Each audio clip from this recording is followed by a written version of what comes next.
আসসালামু আলাইকুম রহমতুল্লাহি বারাকাতুহু। সম্মানিত প্রিয় বন্ধুরা, আশা করছি ভালো আছেন, সুস্থ আছেন। আমি আলহামদুলিল্লাহ বরাবরের মতো আপনাদের দোয়া এবং ভালোবাসায় আমি আলহামদুলিল্লাহ ভালো আছি, সুস্থ আছি। শুকরিয়া আদায় করছি আলহামদুলিল্লাহ। তো আজকে খুবই গুরুত্বপূর্ণ একটি কথা বলতে যাচ্ছি। আমি বন্ড কবিরাজদের বিরুদ্ধে কথা বলার পর থেকে কিন্তু আমার বিরুদ্ধে কিছু কুচক্রী মহল লেগে গেছে অলরেডি। এরা আমার নামে বিভিন্নভাবে বিভিন্ন ফেজের মাধ্যমে প্রপাগান্ডা চড়াচ্ছে, অর্থাৎ আমার কিছু বদনাম তারা রটাচ্ছে।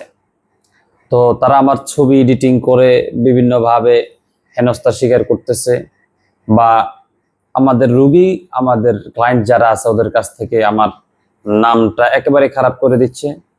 তো এই জন্য আপনারা খুবই সতর্ক থাকবেন। অনেকে ইতিমধ্যে আমাকে অনেকগুলো মেসেজ দিয়েছে যে হুজুর, একদল লোক দেখতেছি যে আপনার নামে কুচক্র বা প্রপাগান্ডা চড়াচ্ছে, আপনার নামে মিথ্যা কথাগুলো বলতেছে, এই ধরনের কথা বলতেছে। এগুলো যে এডিট করা ছবি প্রায় বোঝা যায়। আবার কেউ কেউ আমার কমেন্টস বক্সে এসে বলতেছে যে আমি হুজুরকে টাকা দিয়েছি, হুজুর কাজ করছে না। তারপরে এই ধরনের ভণ্ড কবিরাজদের থেকে সাবধান। আবার কেউ কেউ ভণ্ড বাবা, গুলশানের বাবা যে আছে তার সাপোর্ট নিয়ে কথা বলতেছে। কেউ বা আবার পাবনার যে বাবার কথা বলছিলাম, পাবনার বাবাকে নিয়ে সাপোর্ট করে কথা বলতেছে। অর্থাৎ এক কথায় ওদের বাবাদের বিরুদ্ধে যেহেতু আমি কথা বলেছি, এই জন্য তাদের গায়ে লেগে গেছে। এই জন্য মূলত তারা আমার পিছনে লেগে গেছে। তো এটা নিয়ে তারা কিছু খারাপ বাজে কিছু কমেন্টস করতেছে। আর আপনাদেরকে আমি বিগত দিন আরো একটা কথা বলেছিলাম যে আমাদের যেই দুইটা নাম্বার 216, 299, এই দুইটা নাম্বার কিন্তু তারা কপি করেছে। আমাদের দুইটা নাম্বার তারা কপি করেছে। আমাদের প্রথম তারা 216 বা 299 নাম্বারগুলো তারা পাঠায় ওদের কাছে। নাম্বারটা পাঠানোর পরে আবার নাম্বারটা রিজেক্ট করে দেয়, বলে যে এই নাম্বারে আমাদের লিমিট শেষ, আপনারা আমাদের অন্য নাম্বারে টাকা পাঠাবেন। বুঝতে পারছেন? তো অবশ্যই আপনারা ভিডিও কলে না দেখে আমার সাথে অন্তত 5-10 মিনিট ভিডিও কলে কথা বলবেন। কথা না বলে কারো কাছে টাকা পয়সা আদান প্রদান করবেন না। আমি যদি আপনাদেরকে যদি কথা বলি, এই ধরনের কথা যদি আমিও বলি, এটা হতে পারবে, এটা হতে পারে, সমস্যা নাই। তবে আমাকে আপনারা ভিডিও কলে দেখে নেবেন আগে। আমি বারবার আপনাদেরকে সতর্ক করছি, আপনারা বারবার কিন্তু প্রতারিত হচ্ছেন।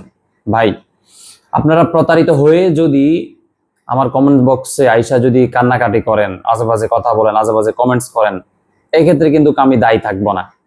আমি সম্পূর্ণ এই বিষয়গুলো নিয়ে কিন্তু একটা জিডি মামলা এটা করে রেখেছি। তো ওদের বিরুদ্ধে তারা প্রায় অ্যাকশন নিতে আছে, অর্থাৎ এরা শুধু বের হচ্ছে নাম্বার একটাই মামলা দিলে আরেকটা বের করে, নাম্বার একটা মামলা দিলে আরেকটা বের করে। বুঝতে পারছেন? তো এই জন্য আপনারা খুবই সতর্ক থাকবেন। বিভিন্ন কুচক্রী মহল বদনামিটা রটানোর চেষ্টা করতেছে আপনাদের কাছে, আমাকে ব্যক্তিগতভাবে খারাপ বানানোর চেষ্টা চলতেছে। এটার প্রক্রিয়া কিন্তু চলতেছে অলরেডি। আমি ওদের বিরুদ্ধে কথা বলার পর থেকেই বিভিন্ন দিক থেকে হুমকি, বিভিন্ন দিক থেকে বিভিন্ন বাজে কমেন্ট।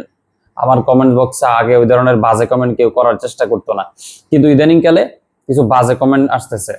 অর্থাৎ আমি দেখি আইডি গুলো দেখলেই চেনা যায়, নতুন নতুন আইডি খুলে আপনার নিচে আইডিতে লিখে দিচ্ছে হুজুরের কাজ ভালো না, হুজুরের কাছ থেকে কাজ করবেন না, হুজুর ভণ্ড, আমার কাছ থেকে অমুক অমুক টাকা নিয়েছে।